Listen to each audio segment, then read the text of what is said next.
महाकाल प्रलय में, महाकाल अग्नि में कौन जलेगा और कौन नहीं जलेगा।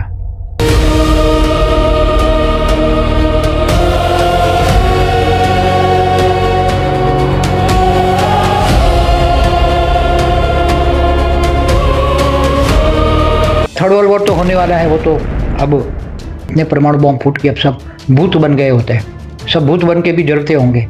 भूतों को भी 3 तत्वों में आग लगती है ना, तो भूत भी 3 तत्वों में जलेंगे, क्योंकि परमाणु बॉम्ब की जो नेगेटिव एनर्जी है वो भूतों को भी जलाएगी। केवल मनुष्य जल के मरेंगे ऐसा नहीं, भूत भी जलेंगे और वो चिल्लाएंगे, क्योंकि ऊपर जा नहीं सकते।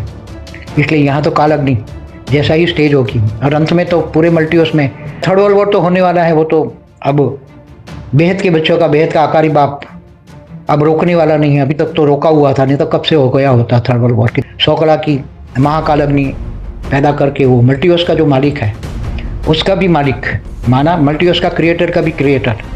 वो चाहता है कि अब मल्टीवर्स 100 कला से नीचे वाला उसका जो दूसरे ग्रेट मल्टीवर्स में, दूसरे मल्टीवर्स में कहीं भी गड़बड़ नहीं है। केवल एक ही मल्टीवर्स में मृत्युलोक बना हुआ है, 5 तत्वों की दुनिया बनी है, कहीं भी ऐसा नहीं है दूसरे मल्टीवर्स में। तो वो भी चाहता है कि ऐसे मल्टीवर्स रख के क्या करेंगे। तो ये पूरे मल्टीवर्स को पहले भी 2 बार वाइंड अप कर चुका है, बट ये तीसरी बार वाइंड अप कर लेगा। तो वाइंड अप करने के लिए उसकी पूरी प्रोसीजर होती है कि एक प्रोसीजर के हिसाब से 100 कला की महाकाल अग्नि जलानी पड़ती है। और पूरे मल्टीवर्स में जो जड़ चीज़ें हैं, तो जड़ चीज़ों को महाकाल अग्नि जलाती हैं, फिर अग्नि में ट्रांसफर करती है, काल अग्नि में, और काल अग्नि से फिर परम अग्नि में, परम अग्नि से फिर परम आकाश में, परम आकाश से फिर परम महत्त्वों में, फिर अंत में परम लाइट में कन्वर्ट हो जाती है।